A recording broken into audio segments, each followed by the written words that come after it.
I'm here in Nairobi, the capital of the East African nation of Kenya.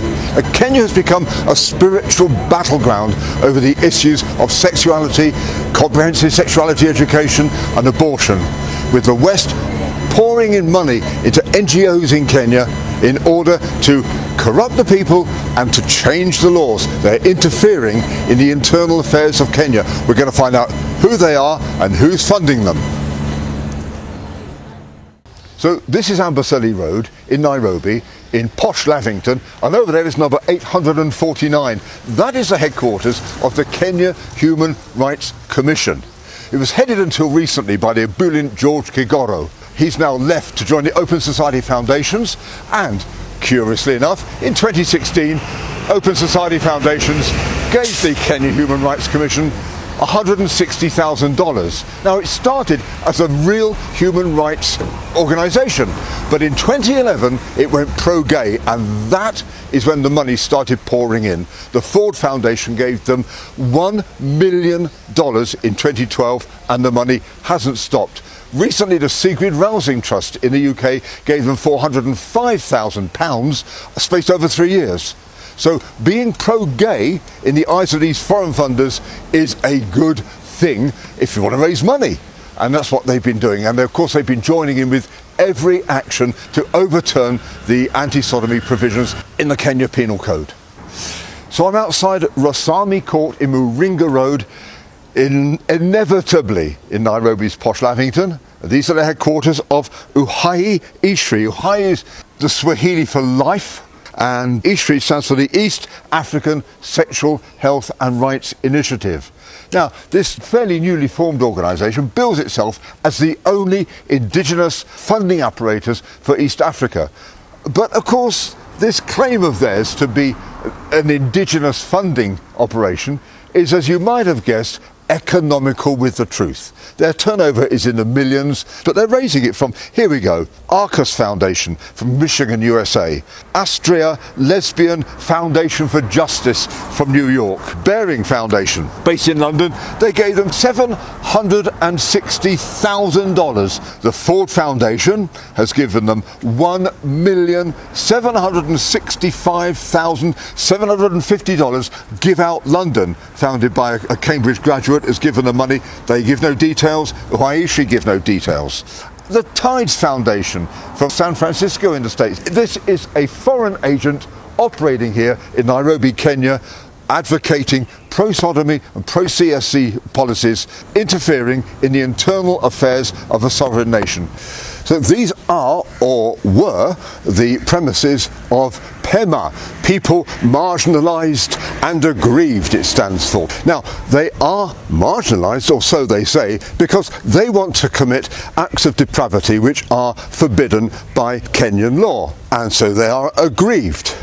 They are marginalised, so they say, but they can afford posh premises in one of the poshest parts of Mombasa, Nyali. So that money's coming from somewhere, and it's not coming from Kenya.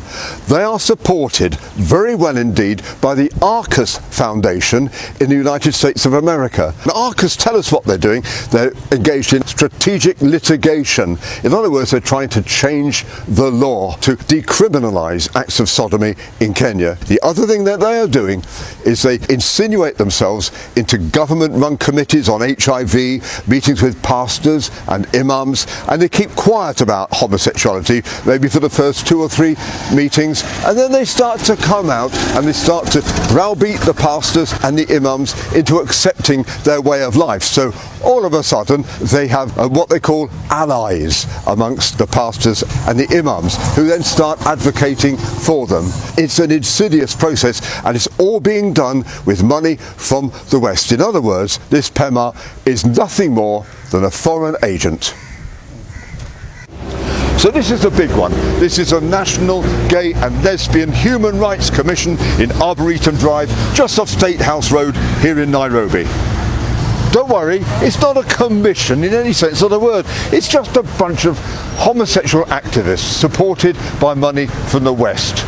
They engage in strategic litigation high-profile public interest litigation on education and decriminalisation of consensual same-sex conduct. They have a full-time staff of 6 lesbians, headed by one Jerry Gateru, and they feel they have to announce the pronouns of them all. Yeah, they're all she, her, since you ask.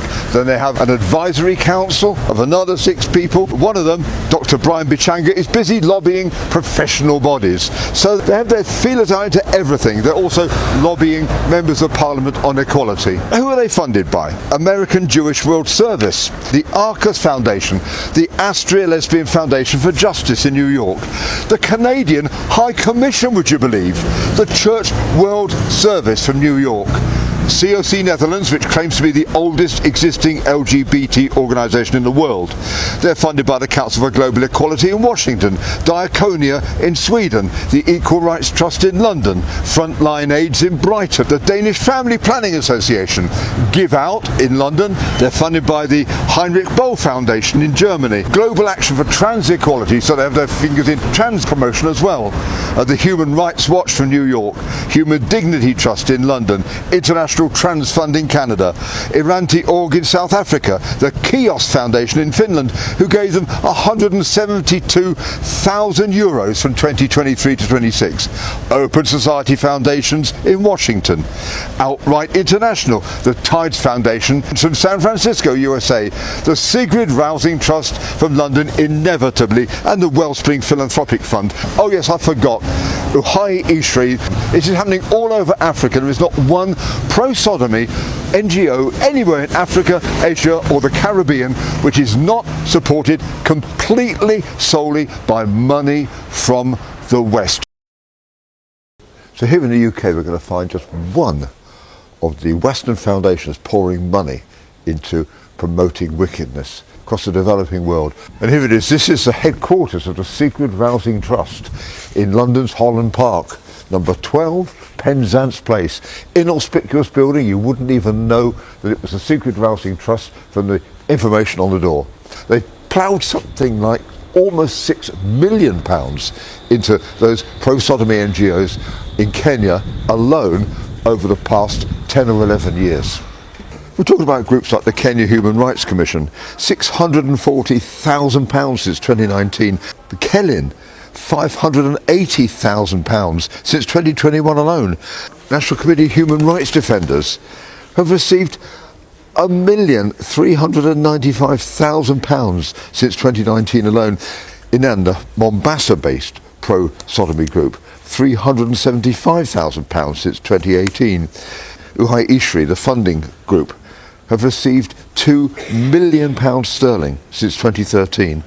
Last but not least, the National Gay and Lesbian Human Rights Commission have received £755,000 since 2017. So in the last year alone, Secret Rousing Trust have ploughed £135,000 into the Kenya Human Rights Commission, £160,000 into Kelin, £250,000 into Human Rights Defenders, £65,000 into INN, £250,000 to Uhai Ishri, and to the National Gay and Lesbian Human Rights Commission, no less than £100,000 sterling. That's a total of £960,000 in 1 year alone. Not shillings, pounds sterling. And Secret Rousing Trust is just one of the foreign foundations of foreign governments pouring money into NGOs promoting sodomy in Kenya. No wonder this lot have so much money they can afford the strategic litigation they're doing to try to overturn righteous Kenyan law. Time does not even permit us to look at organisations like the Gay and Lesbian Coalition of Kenya, GALC, funded by all the usual suspects who don't even give their land address nor publish their accounts.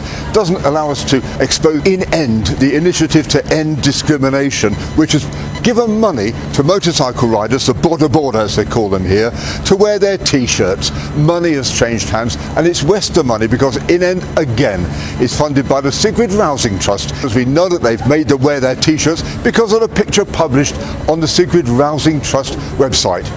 The point is that we've only found out about the funding from those Western foundations which are honest enough to publish their accounts and show who their recipients are. That's Sigrid Rousing Trust, Ford Foundation, to a certain extent the Baring Foundation. All the others are just so secretive with their money, and the NGOs here, if they publish their accounts at all, which the NGLHRC last did in, I think, 2022, they just list their income as a blanket, in their case, 54 million Kenyan shillings, without naming any of their donors. So they're not transparent, and transparency is the key here. We need to know who is funding them and how much money they're receiving. And if they're receiving nearly all of their money from the West, then they are a foreign agent. Make no mistake about that. And they are all interfering in the internal affairs of Kenya. This is Stephen Green for Christian Voice in Nairobi, Kenya.